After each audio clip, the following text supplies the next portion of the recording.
So we will focus on the word Veda, right? So all of you have heard the word Veda, right? Heard or not heard? Yes or no? Okay. So what does it mean to you, the Veda? Veda means knowledge, and as we were told that it is the first text which was there in the symbolic manner and properly written in like there were many texts earlier, but this was organized very nicely, and this means knowledge. In class 6 we were told about Vedas, and we had learned about them, and it was a very good opportunity I got to learn about it. Oh, here I am not asking the question what are Vedas, but what is the meaning of the word Veda? There is a difference between these two questions, right? Not what are the Vedas or what do the Vedas contain. That we will slowly discuss, but the question is what does the word Veda mean? So please remember one thing, like any word that you hear, any name you hear, every word has a meaning. Not single meaning, but multiple meanings. There are layers of meanings. Okay, and we need to always make effort to know the different meanings or the core meaning of every word. So that awareness, that consciousness, you all should, start growing in you. Any word that you come across, ask this question: what's the meaning? What will be the core meaning? Are there many other layers of meanings? Does this word mean different things in different contexts? So all the contextual meanings also you need to grow aware. Okay. The word Veda means knowledge. Okay. So he said knowledge. Someone asks you, what does the word Veda mean? What will you say? Right. So if it is knowledge, usually if you go to any dictionary, you will find that Veda means knowledge. But what kind of knowledge? Is any knowledge called Veda? See, for example, take the example of a terrorist. What kind of knowledge he has? What meticulous planning, knowledge of so many things. He is highly knowledgeable about what he was going to do. Can you call that knowledge Veda? Can you? No? He is also knowledgeable. A terrorist is also knowledgeable, highly knowledgeable. You can't even imagine, even highly intellectual people cannot plan so meticulously. All sophisticated systems, intelligentsia, all fail. They succeed. That's the kind of knowledge that they have. Should we call that Veda? Should we call a terrorist as a Veda Vidwan? No. No? So according to me, Ved does not mean any knowledge. It means insightful knowledge that could help a person transform or turn into a good human being that doesn't harm anyone. Okay, very good. Thank you, sir. So Veda doesn't mean any knowledge, but that knowledge is different. That knowledge which brings, as I said, transformation to you, that creates something different in you, which leads towards, as we discussed, leads towards the divinity, for the realization of the divinity. So let's contemplate on the word Veda. And also one more important thing about the Vedic language, the Veda, the knowledge that it contains, various other words that you will find in the Veda mantras, samhitas. Okay. Each and every word is conscious of its own history. Please remember this and write down this sentence, that in the Vedic language, or the language in which the Vedic samhitas or the realizations of the rishis are recorded, what we call Veda today, there in that language, each and every word is conscious of its own history. The word itself can explain you why it stands for the idea which it expresses, or the object with which it is identified. So, the word itself is conscious of its own history. And all the people whom we call the rishis, who had that greater realizations, and they were capable of recording their experiences, their realizations without any distortion, without any interference of the mind, without any interpretation, in the purest manner, they could record their realizations. They were conscious of a living presence within every word. That is why here in the Veda you can pick up any word. The word Veda itself you pick up. It becomes meditative for you. That one word, that single word can lead you towards the realization of so many things. That's why Patanjali, have you heard the name Patanjali? Yes, sir. Okay. Where did you hear? Patanjali Superstore? Yes. That's how? Okay.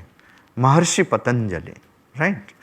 So he was one of the greatest seers and sages, right? So what has he given to us? Yoga Sutra. Okay. So the most famous Yoga Sutra, systematized Yoga Sutra, is given to us by Patanjali. Right?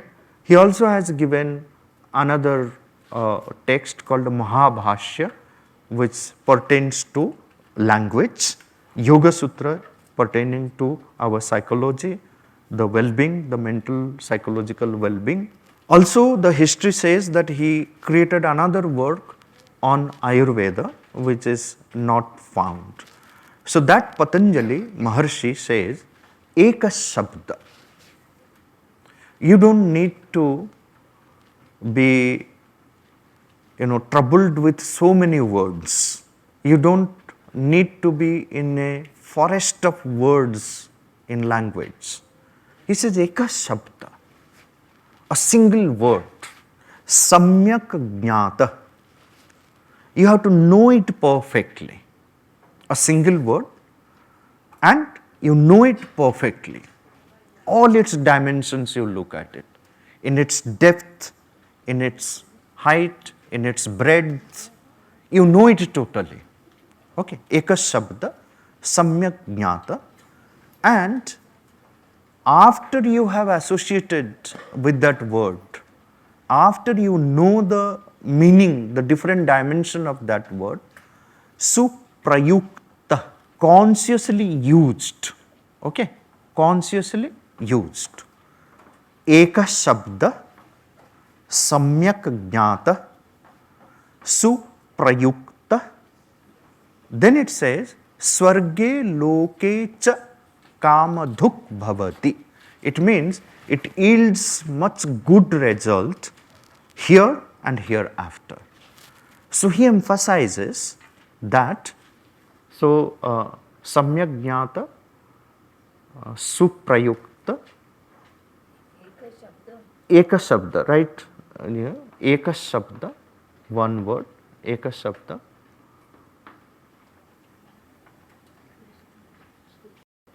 Remember that the words need to be known perfectly, samyak, perfectly, integrally, they need to be known. And what is the process of knowing? Is contemplation. Okay. So now the question is that a single word has so much power to transform you. That's why the Veda word itself is a powerful word, right? This word Veda, right here, Veda. Okay. So the Veda, in the Vedic language, every word is derived from a root sound. Any word that you say in Sanskrit will have a root sound, a source sound. Okay. So what Veda teaches us from the language point of view, that we need to become root conscious, the source, ask this question for everything. What could be the source of this? What could be the root of this?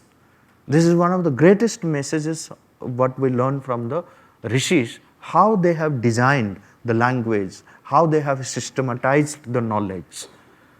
It is an unimaginable thing today, okay, how someone like a rishi in so many thousands of years before, when we had no technology, no empirical, we call it as no empirical science, but we are more empirical than the empirical things which are happening today, using tools. Okay. So how could they create knowledge and how could they systematize the knowledge? Where knowledge creation was something very, very important, very significant to our civilization. We are the only civilization who have contributed the deeper knowledge, the real knowledge and maximum knowledge to the humanity. Okay. So in knowledge creation, no civilization has gone beyond Bharat. Okay. So the Veda word comes from the root sound vid. Okay. What is the root sound? Vid. Now every root sound has layers and layers of experiences associated with it. How these experiences come, then there is deeper story. Now the first meaning of a vid is to exist. To exist. Vid. We use like the word vidyamana, vidyate. Okay. So vid means, the first meaning of vid is to exist, satta. So Veda in that sense will mean the entire existential knowledge. How this existence came to be, how it is sustained, how in this existence we have to remain. All the like phenomenology, anything that you want to know about existence, the existential truth, that is what Veda means. Okay, the entire existential truth, the knowledge of the existence. Why do I exist? How this existence came about? What does it mean to exist? So everything it represents, the word Veda, because the root sound vid, the first experience with vid is to exist.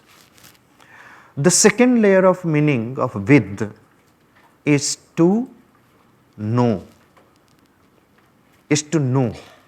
to be conscious, to be aware of, okay, which refers to chit.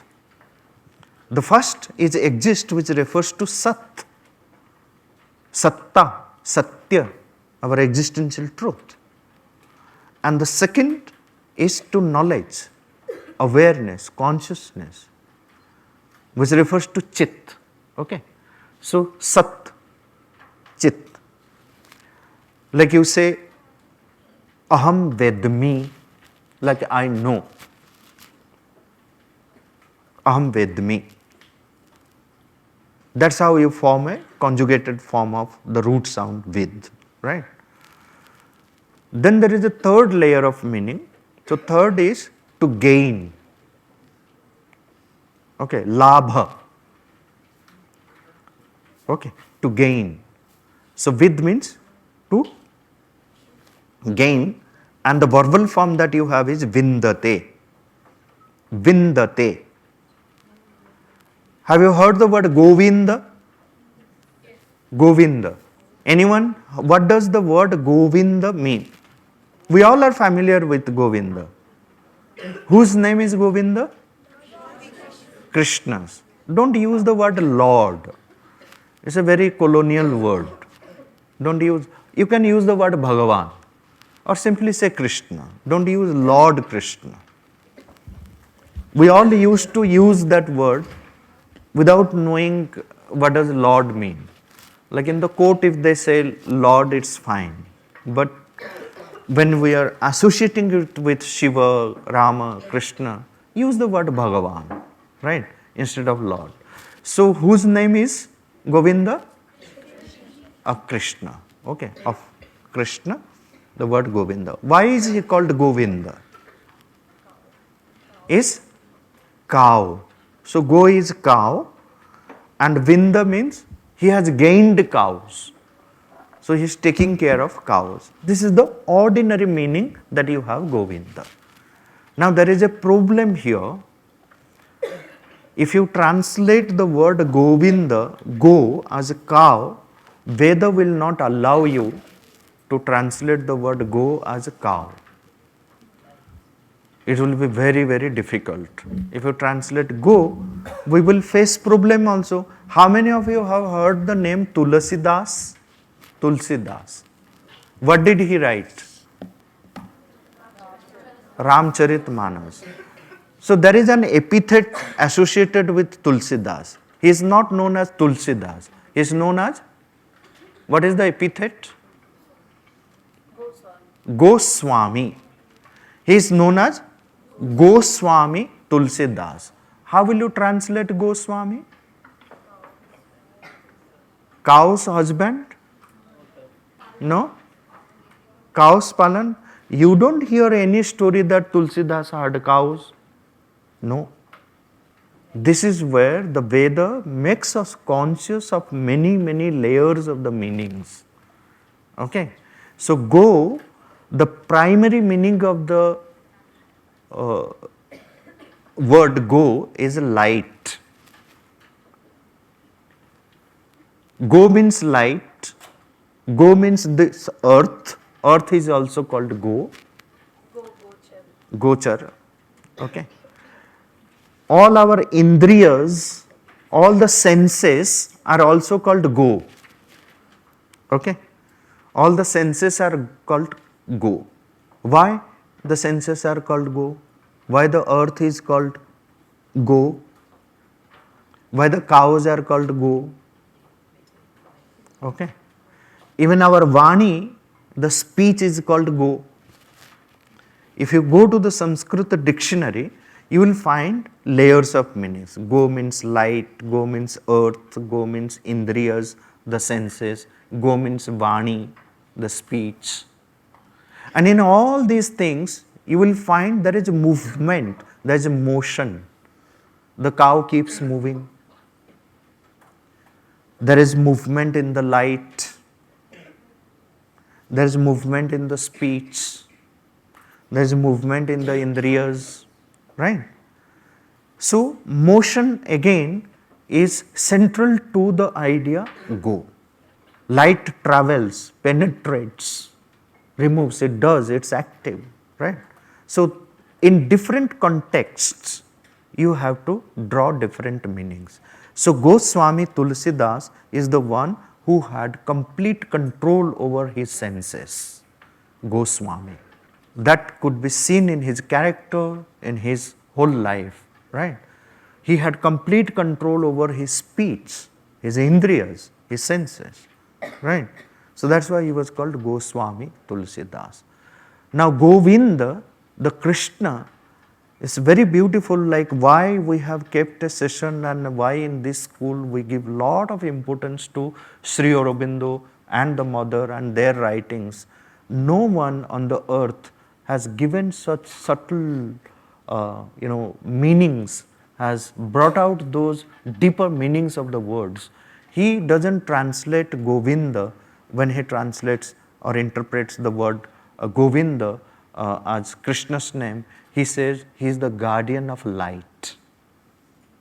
Govinda is the guardian of light, the possessor of light and the guardian of light. So that's why he is Govinda, because one who has gained. So Vinda means labha. Okay, so here the three prominent meanings of the root sound Vid, one is to exist, one is to know, one is to gain, right? But now to gain also, you can say like I can gain anything, any materialistic things also I can gain. Will Veda consider that as labha? No. When the Veda is used in the sense of labha, It is not any gain. Ananda. So that is why the Rishi says, Anandan paro labha, which means there is no greater gain than Ananda. Ananda is the highest gain. Ananda is the highest gain. So the word Veda makes me conscious that there is an existential truth with which I have to be in tune with. There is a greater knowledge which I need to know, be associated with. There is a greatest gain which I must aspire and make effort to gain, that which is Ananda. Okay, a single word Veda, if you analyze this root sounds, the root sense, so it means Sat, it means Chit, it means Ananda. So Veda means Satchidananda. Have you heard the word Satchidananda? So Satchidananda is the highest Swarupa of ours. What we need to do in life when we speak about manifesting the perfection or manifesting the divine, it means manifesting the Satchidananda Swarupa of ours, the highest truth, the highest knowledge, the highest Ananda. So Veda becomes synonymous with Satchidananda. Just imagine a two-lettered word, it contains so much of meaning. I mean, you can go on talking about the word Veda for hours and hours. But just for our understanding, so Veda comes from the root sound. What is the root sound? Ved. And what are the three prominent layers of meaning? Sat, Chit and Ananda. Okay. Why Ananda? Because that is the greatest gain. If someone asks, what is the greatest gain that you want in your life? Ananda. You can get any position, you can get any amount of money, any amount of materialistic thing. If that is not giving Ananda to you, it's not the greatest gain. There are people who are very, very rich people. They have everything, but they don't have happiness. So they run to Himalaya, to some guru to find out some happiness. Little bit. Because that is the highest gain. So when you use the word Veda, carry this meaning. It's not an ordinary word which has to be translated ordinarily as a knowledge. Okay. So that is why we cannot call a terrorist as a knowledgeable person, because he doesn't have this. He has not manifested the Satchidananda Swarupa of himself. He has some knowledge which helps him to fulfill his vested interest. In that he may be brilliant, highest, but he is not Vedavit. He is not Vedavit. He is not the knower of the Veda. Okay. So are you clear about the word Veda? Yes. Okay. Any question to be asked? Sir, my question is that why were the Vedas formed in the first place? Why were they formed? There is no first, second, third, last. Veda is eternal. No, so why were they formed? Why they were formed? Yes, sir. They were not formed, they are there. The knowledge, that eternal knowledge is always there. There is no one formulating it. We will discuss, I know where is your question, where is your doubt. It will become clear. But know that the Veda refers to the eternal knowledge. It is not that a group of people who created thousands of years before something which we call Veda. No, that idea you remove from your mind. That's not the meaning of the Veda. Veda is that eternal knowledge which is always there. There is no one formulating. If the formulated knowledge is not called Veda, that's wrong. Okay? So, please remove that idea that when you hear the word Veda, your mind goes and thinks that a bunch of people in thousands of years before created something using a symbolic language which is not understood by us, and that is what is called the Veda, or set of 4 or 5 books which are called Veda. No. Veda is always there. Veda is that knowledge, that jnana, which links you, which forces you to become united with your Satchidananda Swarupa. If any knowledge is not connecting you with yourself, with your highest self, is not connecting you with the Ananda, then it is not the Veda. So no one formulates the Veda. Okay. And Veda appears every time, every moment. Not that it was composed and that's what is called Veda. New mantras also appear in different forms. So for example, like whatever we get from Kabir, if you go through the Kabir Vani, you go to the Guru Granth Sahib, that Guru Granth, where, like you have the real knowledge manifest there. You go through Tulsidas, you go through so many seers and sages who have written. So the Veda manifests every moment. Through whom? Now you have to see that anyone who writes a poetry, can we consider that poetry as Veda? No. All poetry, all information that you have will not be called the Veda.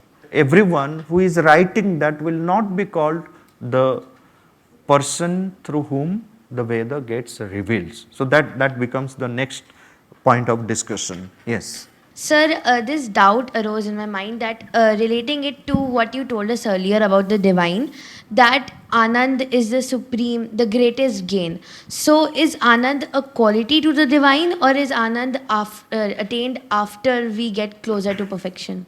See, Ananda again is something which exists all the times. It is not that it is a quality. The divine himself is Ananda. Okay. In his attribute-less state also, like suppose you consider Ananda as an attribute, then does it manifest only in his Saguna aspect? No. When he is Nirguna also, he is Anandamaya. Okay. Because it is ever existent. Ananda is always there. Ananda is always there. This world is created from Ananda. This world exists in Ananda and merges into Ananda. This is the truth. Okay. But now the question will come, then why what you say or what the Shastras say, the Rishis say, that everything comes from Ananda, lives in Ananda and merges into Ananda. Do you experience that in life? Tell the truth. Do you all experience this? Ananda? No one in the world experiences this. Then is the Shastra wrong? Then what a contrast. It's a great contrast. The Shastra says that everything is Ananda, but there is no Ananda in life. There is no Ananda in the world. No one is happy in the world. Ask anyone in the world, are you happy? No. No one is happy. But I want to be happy. Why does that happen? We need to understand that what the Shastra says is the greatest truth. And what we are experiencing, why are we experiencing that, where lies the problem, is again something we will be exploring through these 3 days. By the end of this retreat, I guarantee you that you will understand that why are we suffering. And what does this word expression mean, that everything comes from Ananda and merges into Ananda and lives in Ananda. There is no suffering, there is no misery. That is why Sukha cannot be translated as happiness, Dukha cannot be translated as unhappiness. These 2 words we will understand at a later period. So, it is a problem with our own consciousness that we are suffering, not experiencing that Ananda. Sir, I had a question that you told us that Patanjali gave us a Yoga Sutra. What does that mean? What does the Yoga Sutra mean? Yoga is a process by which this whole transformation that we are talking, it happens. So it is not that before Patanjali there was no yoga. Okay. There was much knowledge of yoga in the Veda, in the Upanishads, in many other texts before Patanjali. But what Patanjali did, he systematized that knowledge, made it more practical, explained every nuances related to the word yoga or that process. So he became famous. So after that, there has been no one who could speak something other than that. Okay, there can be synthesis, but the system that he has given, called the Ashtanga Yoga system. So in that, Patanjali is the highest rishi. So it means that he received that knowledge, he systematized that, and then he gave it to the whole humanity. So then the humanity can follow it if it wishes, and then bring that transformation by following the processes which are given in that Yoga Sutra. Thank you, sir. Yes. Ananda is not yet experienced, so how can we say that it is the biggest gain? Yes, very good. This is the highest gained. Okay. Even when we experience a little ananda in our life, at a practical level, if you see, if we experience for a very short moment also, we again and again want to come back to that state. Why? Because we feel that this is the thing that we need to experience. Practically, to whichever thing you want to come again and again in a highest sense. And there are people who have realized, who have experienced that state of ananda and are in that state of ananda all the times. And it is from that source they draw their inspiration, they draw their strength. It gives them all the knowledge, all strength that they need to be successful in life. Okay. It is not that people have not experienced, but even though we have experienced it a little bit, so would you say that if someone wants to give you ananda, will you deny? Why? Because somewhere you have experienced that this is something good, that I want this. Okay? Sir, can you explain the meaning of root sound? Meaning of root sound. So, the root sound is that which has the power to generate more words from it. Okay. That becomes the root of many, many words. Like suppose you take Ved. The Ved can give birth to thousands of words. And all these thousands of words can be reduced to a single unit of sound, Ved. That's what is called the root sound. Okay. How Ved is related to the living. Like we know that Veds are a sacred text and they tell us a valuable life lessons, but how do we implement it in our real life? See, Veda is called sacred because this is the text or whatever is available in the name of Veda, or whatever is the true meaning of the Veda, that helps us. This has been the realization that helps us to discover the sacredness of life and understand how to be in that sacred state in life. Okay. So the whole purpose is that because there were people who could discover through a process by the power of tapas, okay, by the power of their effort, could discover that sacredness of life. And in that state of sacredness, they could receive greater knowledge, which could even like expand their life, bring a greater transformation, right? So that is why Veda is always connected with our life. If it is not connected, like if it has to be kept in the puja room and it has nothing to do with our life, then we are in a position that we have not understood what Veda is. That's what many people do. They keep the Veda, Mahabharata, Gita, Ramayana, whatever it is in the puja room. Every day do puja, namaskar, Vedatmane namaha. But life is different. It has nothing to do with life. Veda is entirely connected to life.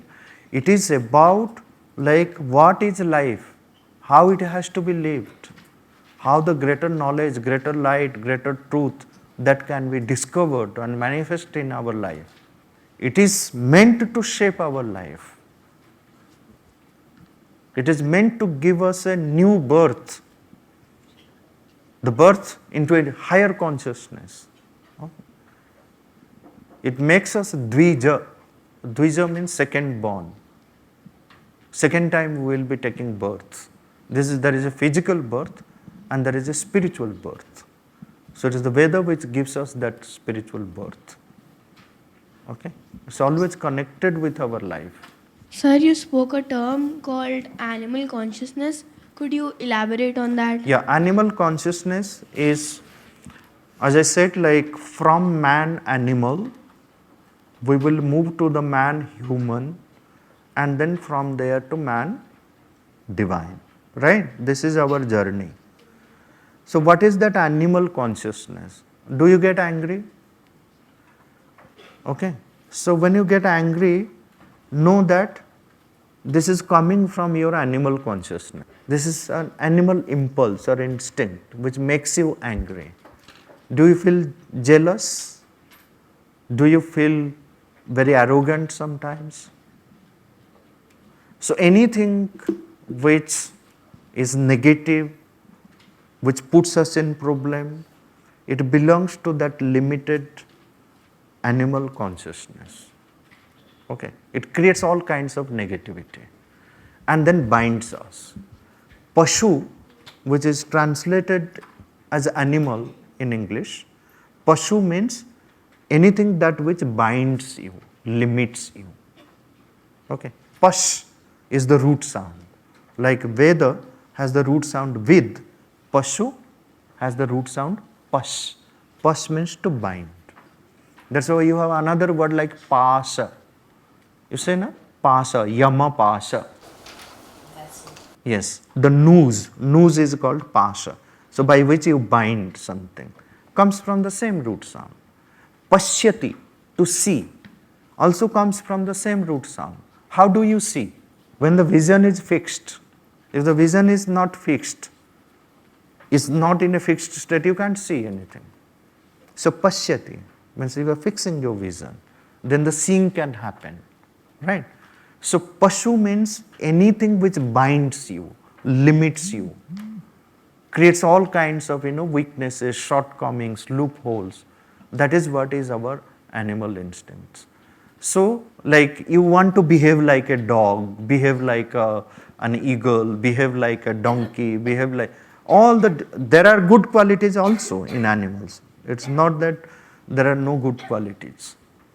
But pashu, what happens to the pashu animals?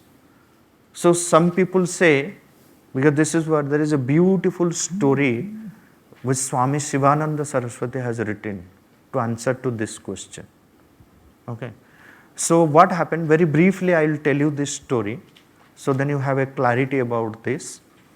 So once all the animals in the forest, they were triggered by a jackal.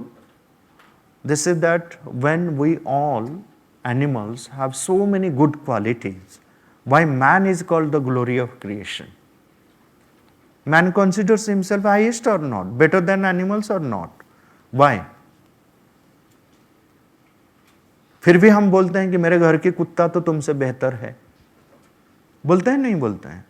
Why? Because we find something good in the animals and we don't find that in man.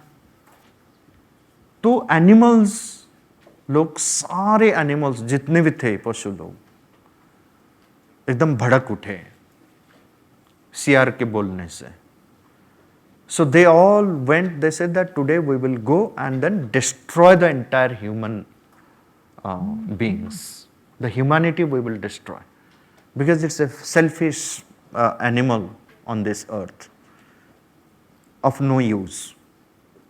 We animals have better qualities. So elephant objected to this. He said, no, we shouldn't take a decision like this. We should go, there is a sadhu who is doing tapasya here. We will first put our case, let's understand what is the truth of it. So all the animals went.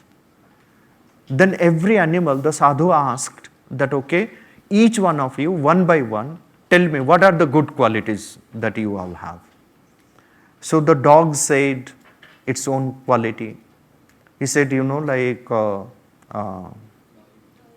if someone beats me 1,000 times, and after that just throws a piece of bread to me, I forget about those 1,000 beatings and I become a slave of that little love. Right? But man, 1,000 good things are done.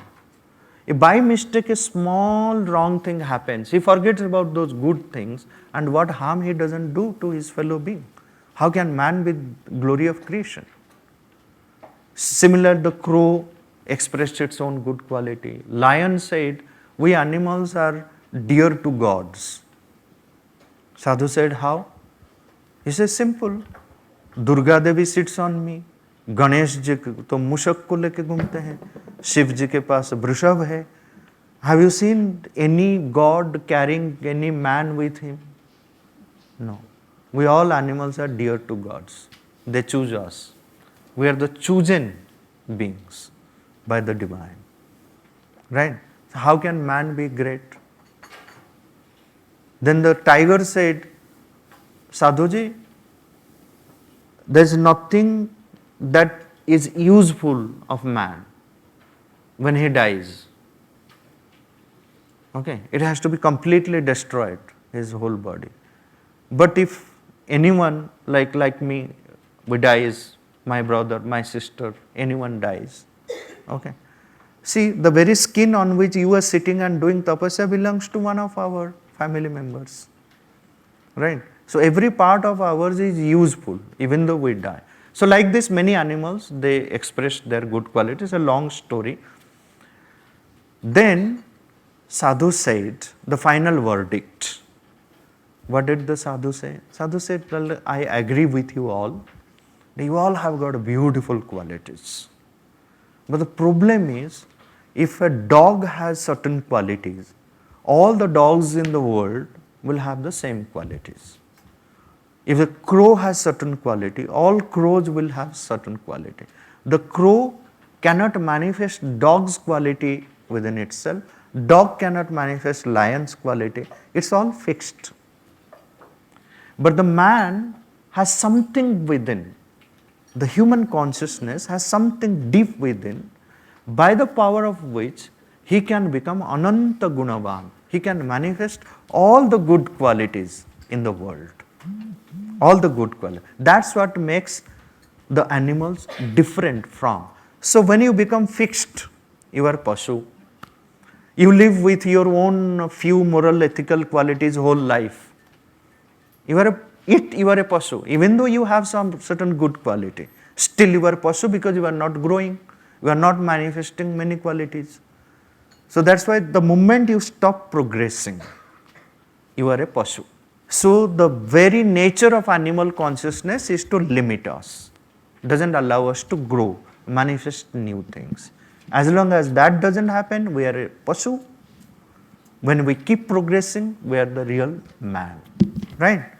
So this is what is the animal consciousness. So now this eternal knowledge we call Veda. Now this eternal knowledge gets manifest.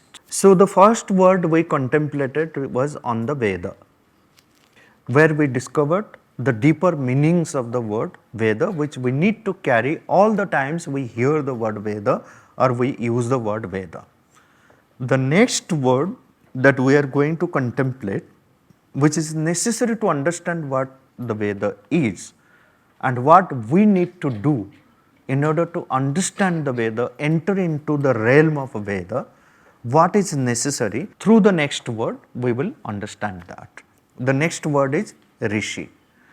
So, the word Veda and Rishi, you cannot separate them. Again, they have to be in a group always. So, Rishi, how many of you have heard the word Rishi? All of you? Who is a Rishi?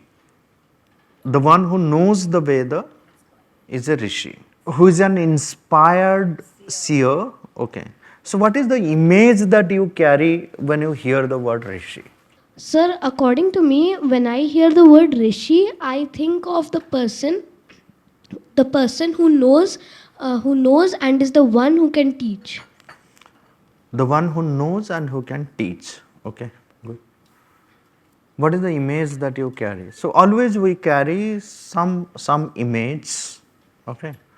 Sometimes, like when I ask this question, people say, oh, he has to look different, like he has to have some beard or something like that, has to look differently. The Rishi doesn't have a look. Anyone can become a Rishi. Okay. Like in the Veda, we had a root sound with. The word Rishi also comes from a root sound. We will discuss that. The word Rishi comes from the root sound Rish. Okay, Rish. Again, it begins with the sound R. R. So, Rish means to move. To move. But again, it doesn't mean that whoever is moving is a Rishi, keeps wandering is a Rishi. No. The Rishi, see, this whole creation is a movement. Without movement, you cannot think of this creation. How this creation came about? The Supreme, from his state of oneness, moved from itself. And this movement is called the creation. And this is a movement, is an eternal movement. Moment to moment, this movement happens. What happens in that movement? There is an unfolding. There is an unfolding. Like you take one onion, you keep unfolding. There is no end to it. Okay. There is no end to it. You go on unfolding. So the same way, this creation is an unfolding of a supreme energy, supreme power, supreme force, supreme ananda. And this is a process which keeps happening. Every moment, if you can count time in its minutest form, in that form also you find something new getting created. Every time it is getting forwarded and something new created. That is why, and every movement can create a sound, is a vibration. Okay, spanda, vibration. So that is why the primordial vibration is called Om. Om. Okay. And that primordial vibration has another name called Pranava. What is the word? Pranava. Some of your friends may be like whose name is Pranav. Like, what does that word mean, Pranava? Then you can say, oh, it's Om. No, it's an epithet of Om. So, Pranava. Nava means new. So, every moment there is something new, ever new. New, ever forward, ever progressive, and ever new. That is what is meant by Pranava. So, that vibration, that primordial vibration is getting forwarded every moment and something new is being created. There is no end to this process of creation. It is a continuous, uninterrupted process which goes on. And this is where you find movement. That's why the Ishopanishad says, Jagatyam Jagat. The movement within movement, within movement, within movement, within movement. The cycle within cycle, cycle within cycle, cycle within cycle. It's a very complex system. And in complexity, there is always richness. Okay. In complexity, there is richness. Richness. Okay. That's why this whole creation is rich. Rich in so many dimensions. Okay. Newness. Yeah. Newness, richness. Because of its complexity, it has immense possibility of discovering its own richness. If it is not complex, then there is no richness. It is rich in many aspects. So there lies the whole purpose of discovering the richness in us to the core. One has to go through the whole complex system in order to find the core. What lies at the core? Then why do we say be simple? That's a different thing. In that simplicity, well, simplicity is not something that I don't do anything. The simplicity is to remain plastic. The simplicity is to remain sincere, to remain plastic, while being aware of all complexity. The body is not a simple formation, it's a very complex formation. But there also, like, we need to unfold the core of that, what lies at the core of this physical formation or the vital formation. Or the thing. Simplicity refers to that sincerity in all aspects. And when we don't have that sincerity, the sincerity of being aware of our complexity. So it's only when we are aware of our complexity will we be in harmony with all the complexity Absolutely. around us. Yes. Be simple is not simple actually. It's the most difficult task to be simple.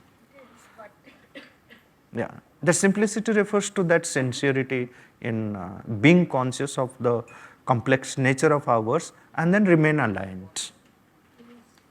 Otherwise, it's difficult, like when there is a movement, if I am not aware, if I am not sincere, I'll not be able to know whether it's a physical movement, vital movement, or mental, psychological movement, or is it the real truth coming from my psychic. What it is. That demands a greater sincerity to recognize and identify where from that movement is arise. But that sincerity has to decipher this complexity. Now Rishi,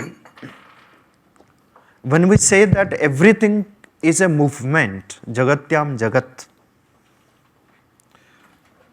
Rishi also comes from the root sound which means to move.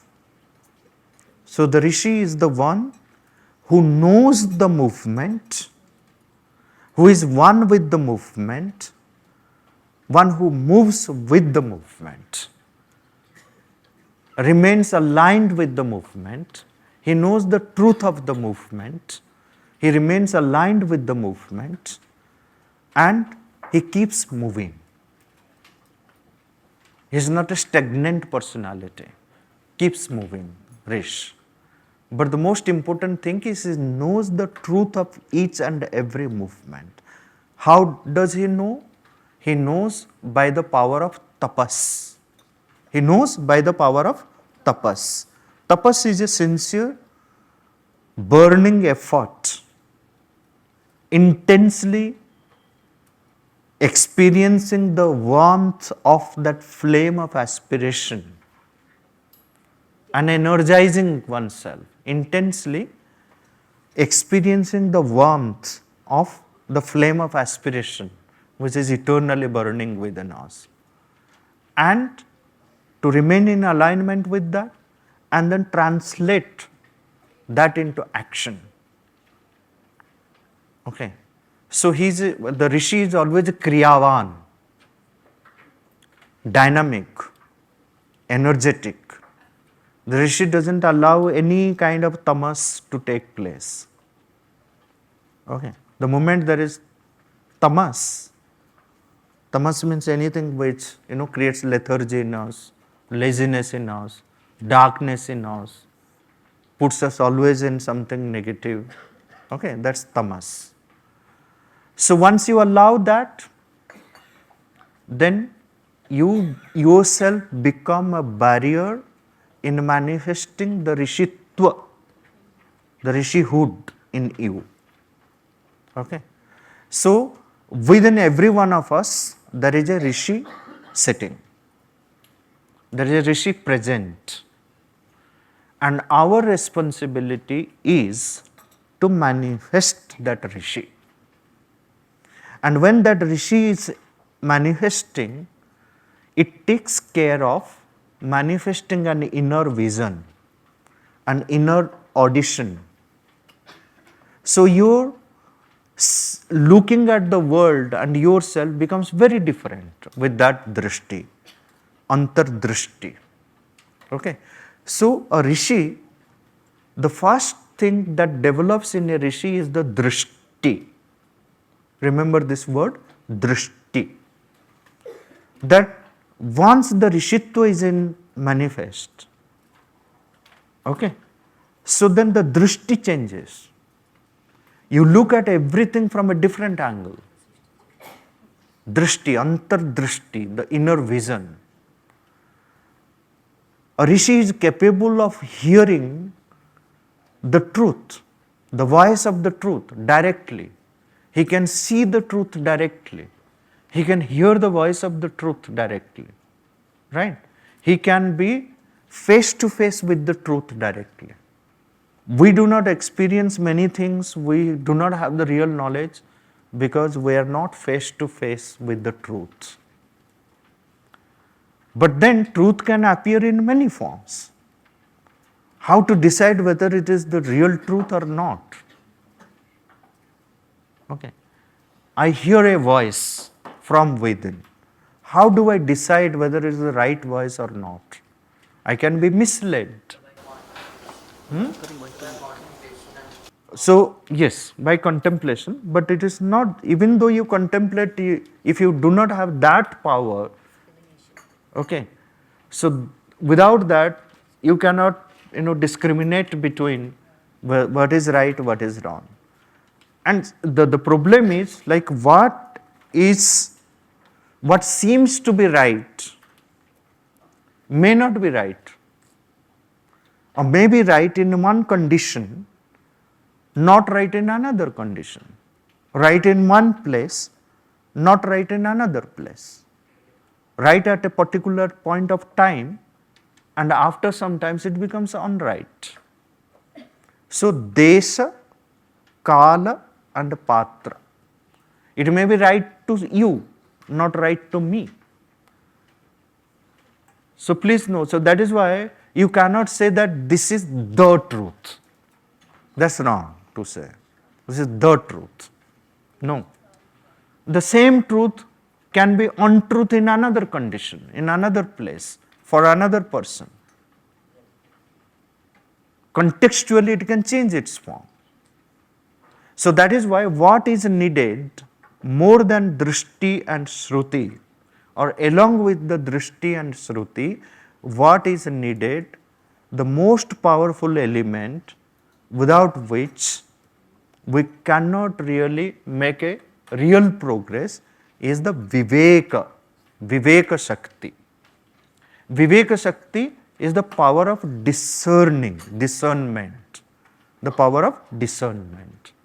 And that is again a power which we all have. We need to manifest that by the power of our tapas. So the rishi, when the rishitva is in its manifest form, so it creates that drishti in us, it creates that shruti in us, inner audition, the inner vision, and at the same time, it also manifests the power of viveka. Now that viveka will tell us whether this is the truth, how much the truth, in which condition, and that viveka also helps to execute what is decided right. The rishi always executes, remains dynamic. Otherwise, what happens? There are many people, by their power of viveka, a little discerning power, they know that it's truth. They will say, I know this is truth, but like I can't do anything. That's, a rishi will never say that. A rishi will never say that. A yogi will never say that. They will immediately execute the truth. This is the truth, this needs to be executed, it will be executed. Even though people say that no, if this truth is executed, there will be a greater problem, but the Rishi knows that this needs to be executed, even though there is a problem, but it is good for a greater cause. Rishi has that power to know it. So, what is needed to manifest that Rishi?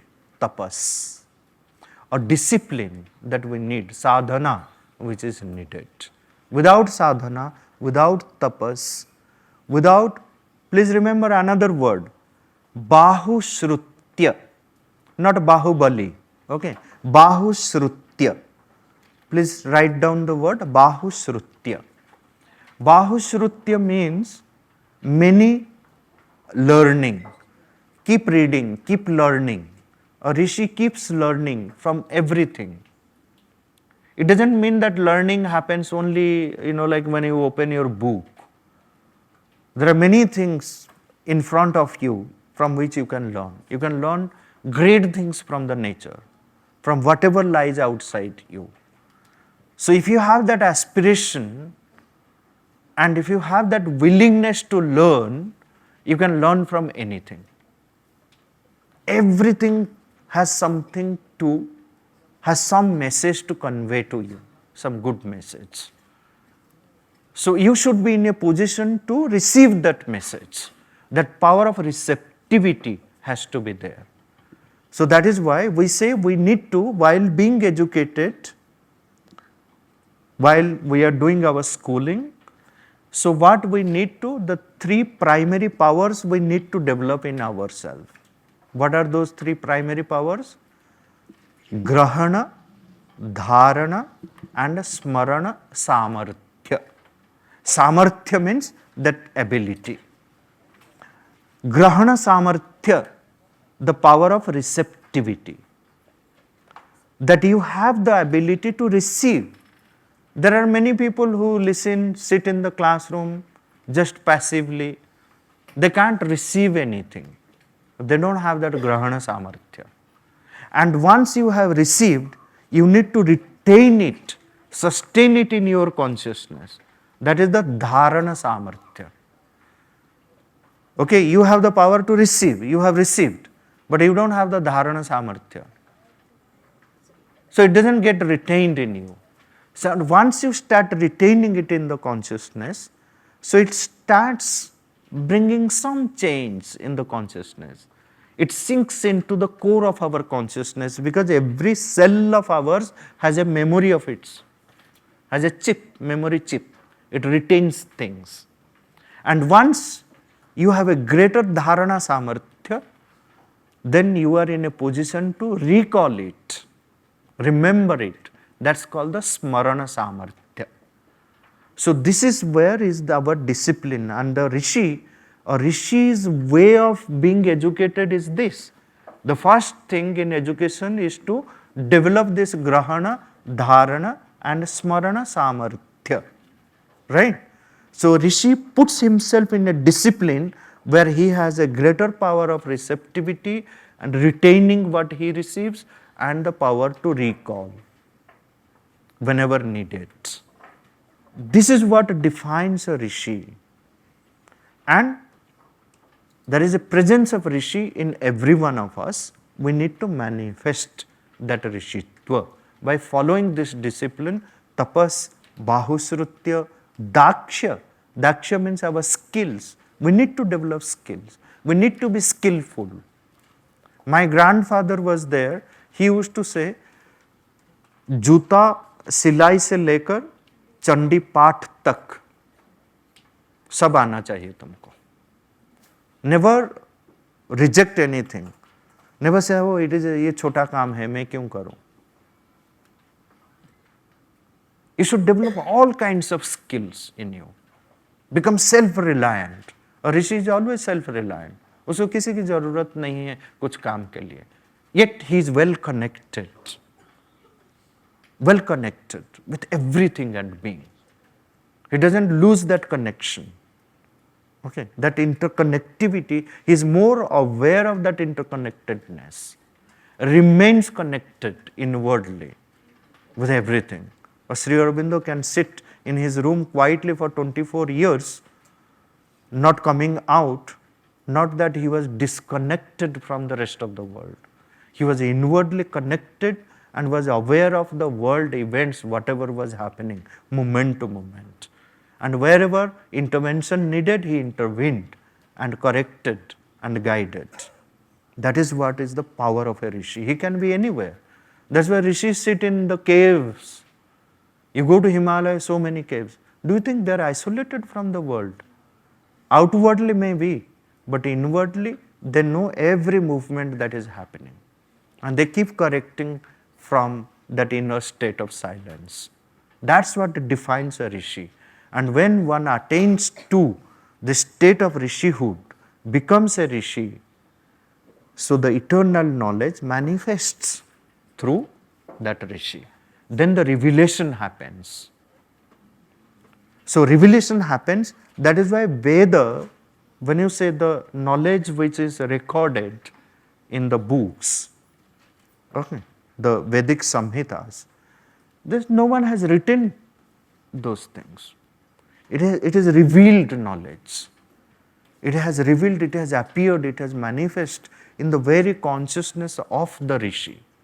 But the rishi doesn't mistake it, because he is in a different state of consciousness. As he sees, he brings out in the same manner without allowing his mind or any other part of consciousness to interfere in that message. Because his grahana, dharana, smarana, samarthya is at the extreme state. He can exactly bring it in front. That is why the rishi says, the Veda itself, the rishi says, yadrug eva dadrushe tadrug uchyate. It means what I saw, I am presenting that before you without any distortion. So, the word Veda, the word rishi, these are the two most important words that I wanted to share with you all, just to give you an introduction to what is the Veda. Previous session, sir, you talked about Sat, Chit and Anand. So, sir, can you define Sat, Chit and Anand, sir? Because, sir, in a definition, I am existing, and in another definition, I am not existing. In the same way, in a definition, I have knowledge. In another definition, I don't have a knowledge. I don't have any knowledge. So, sir, can you define Sat, Chit and Anand? Okay. So, how do we define Sat, Chit, Ananda? Okay. Again, if you see, it's a very, very vast topic, and many pages are dedicated to explain the whole secret of Sat, Chit, Ananda. Especially if you come to Sri Aurobindo, there is a book by him called Life Divine. Many pages are dedicated just to understand what is Satchidananda. Okay, so whenever you grow up, you have interest, develop that inclination towards greater knowledge, because understanding, reading Sri Aurobindo is also difficult, and this is again the higher stuff. But in a simple language, I will explain you what is Sat, Chit and Ananda. Now, Sat is our existential truth. Say for example, you say this world exists. If you have developed that faith in you, that belief in you, or you are sure that this world exists, I exist, something exists, that is this existential truth is the Sat. It can be at a lowest level, it can be highest level. Okay. When we talk about the Sat, Chit, Ananda, there we are talking about the Supreme, the Absolute in its highest state, that always gives us this hope that He exists. If that Sat aspect, if you remove, then this hope will not be there that, okay, He exists. How do you know that He exists or not? That is His Swarupa. He Himself is confirming that it exists. So if something exists, no, that's again the matter of experience and the drishti, the seeing. If something exists, so there is a truth in everything that exists, that needs to be known, that needs to be aware of. The chit refers to that state of consciousness or awareness when one is aware of the very existence of the thing. Okay. And once one is aware of the existence, that truth, then what it creates, what it brings, why should I know about it? Because ultimately once I know it, okay, once I am aware of it, it really gives me joy, gives me ananda. Because the Absolute is always in a state of ananda. And if there is no ananda, then there is no life, no meaning in life. Okay. So ananda is what? Can ananda be defined? Can ananda be defined? Can ananda be defined? How? Who will define ananda? Anjali ma'am in one of her sessions said that we should never seek for sukh or dukh, because sukh comes with a package of dukh and dukh comes with sukh. So something that liberates us from the sukh and dukh is anand, maybe. Okay. So in a simple language, it's a very vast topic again, from a practical point of view, I'll say, as long as, like the little happiness that you experience in life, we all experience. एक ice cream मिल गया, अच्छा खुश है, happy, नहीं मिला दुख है, ये मिला हैप्पी, नहीं मिला unhappy. Okay. So if you observe all our happiness and unhappiness, they will not be called ananda because they are deformation of our ananda. There is some happiness we draw out of it, but this is a deformed ananda, not the real ananda. Okay, that's why it's fluctuating. Morning I am happy, afternoon I am not happy, evening I don't know what the hell is going to happen to me. Something good may happen, something bad may happen. So this moment I am happy, next moment I am unhappy. This makes me happy, that doesn't make me happy. This is what is life goes on, right? So in that, the true ananda is not there. All deformed forms of ananda we are experiencing, and it keeps fluctuating. So what is ananda then? What is the reason then? Why do we do that? So if you observe, everything that gives us little happiness or unhappiness, always one if is attached to it. If I get this, I am happy. If I don't get it, I am unhappy. Then what is the true ananda? So the Veda, Upanishad, the Gita, every Shastra, the Rishis' realization says, the moment you drop that if, there is ananda. Gain, no gain, but I am happy. As long as you are dependent on something external for your happiness or unhappiness, then you can never experience the ananda. Okay. So what is not dependent on anything, yet it is giving you ananda, the happiness, the joy, is the ananda. If it is conditioned, it's not. So ananda is unconditional, unconditioned. Then is that the state of samatha? Samatha is included there. Without samatha also it cannot happen. I mean, all these, it's a web of many things. You have to have samatha, you have to have some sincerity, you have to have surrender, you have to have simplicity, you have to have so many things in order to be in that state. But dropping that dependence is the most difficult thing. Unless and until you develop many other qualities like sincerity, your intensity in your aspiration, your willingness, your willpower, your thought power, so many things that you need to manifest within. All the divine values, the Daivi Sampad you need to manifest in order to be in a position to drop that. Otherwise, we are so much clinging to that attachment towards that external. It's very difficult to detach ourselves. And as long as we have that bonding, very difficult. I mean, it happens to you, it happens to me, it happens to so many people. But the rishis who have attained to that, they are in that state. They have been able to do that by the power of tapas. That's why intense tapas and sadhana is needed. Some kind of discipline is needed. But in that discipline, one has to have some rigor. Not that today I do and then tomorrow I am not interested. It's like that. And a discipline which no one is imposing on anyone, it has to be discipline, self-discipline, not imposed. Okay? 1 minute silence.